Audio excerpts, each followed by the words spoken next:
નમસ્કાર, હું છું આપનો રાજુ કરપડા। હાલ જે એક રાજ્યસભાની અંદર જે એક પ્રશ્ન પૂછાયો અને એનો જવાબ જ્યારે મળ્યો ત્યારે ગુજરાત સરકારની કૃષિ વિરોધી નીતિ અને ખેડૂત વિરોધી નીતિ ખુલ્લી પડી છે। ગુજરાતની અંદર ચાલુ વર્ષે ખરીફ સિઝનમાં અતિવૃષ્ટિ અને કમોસમી વરસાદ પડવાના કારણે ખેડૂતોનો મોઢે આવેલો કોળિયો છીનવાઈ ગયો। ખેડૂતોનો પાક સદંતર નિષ્ફળ ગયો। વારંવાર રાજ્ય સરકારને રજૂઆત કરવામાં આવી। તમામ જિલ્લાઓની અંદરથી રાજ્ય સરકારને ખેડૂતોએ, રાજકીય આગેવાનોએ, ખેડૂત આગેવાનોએ વારંવાર રજૂઆતો કરી કે ખરેખર ગુજરાતના, સૌરાષ્ટ્રના ખાસ કરીને ખેડૂતોને મોટા પ્રમાણમાં જ્યારે નુકસાન ગયું છે ત્યારે રાજ્ય સરકાર દ્વારા ખેડૂતોને સહાય ચૂકવવામાં આવે।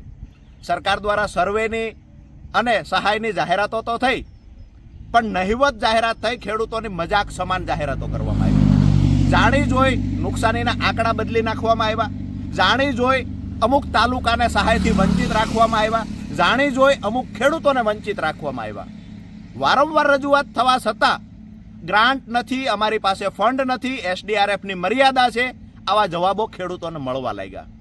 જ્યારે રાજ્યસભામાં પ્રશ્ન પૂછાયો કે SDRFની તો એક મર્યાદા છે ગ્રાન્ટની, તો વધારાના ફંડ માટે, ખેડૂતોને મદદરૂપ થવા માટે ગુજરાત સરકારે કેન્દ્ર પાસે મદદ માંગી છે ખરા, NDRF પાસે ગ્રાન્ટ માંગી છે ખરા?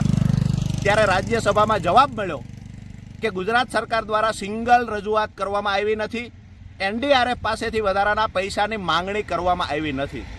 એક પણ રજૂઆત નહીં, એક આવેદનપત્ર નહીં, એક પણ વખત સરકાર પાસે ખેડૂતો માટે લાંબો હાથ ગુજરાત સરકારે નથી કર્યો। આનાથી સ્પષ્ટ થાય છે કે જે અમે વારંવાર કહીએ છીએ કે ગુજરાત સરકારની કૃષિ વિરોધી નીતિ, જેના કારણે ગુજરાતનો ખેડૂત બરબાદ થયો છે, અને એનું આ ઉત્તમ ઉદાહરણ છે।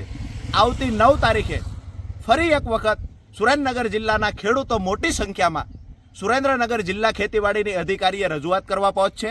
જે ખેડૂતો સાથે અન્યાય થયો છે અને જે અધિકારીઓ દ્વારા આંકડા બદલવામાં આવ્યા છે, સરકાર દ્વારા સહાયથી વંચિત રાખવાનું જે ગુનાહિત કૃત્ય કરવામાં આવ્યું છે, એનો વિરોધ કરવામાં આવશે અને ભાંડો ફોડવામાં આવશે। આભાર।